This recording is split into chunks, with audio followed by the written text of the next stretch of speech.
How to track order on Shop app. And this very quick video, I'm going to show you how you can track or take a look with the process of the specific product that you order from the Shop application.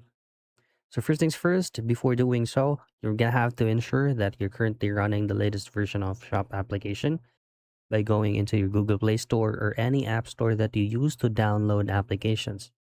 Make sure that the update button right here is not visible. If it is, just simply tap on update and it will automatically update by itself. Next is make sure once you pull up application, make sure that you already logged in. So at the very first glance of this application right here, you will automatically be redirected into the home screen.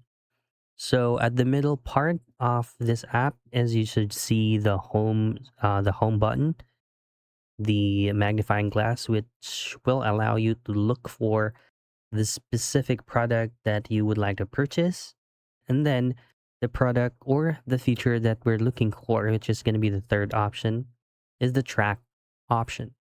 So this is where all the process will be done. This is where you can track or where your specific product is right now. And this is going to be your friendly tool. And that's it.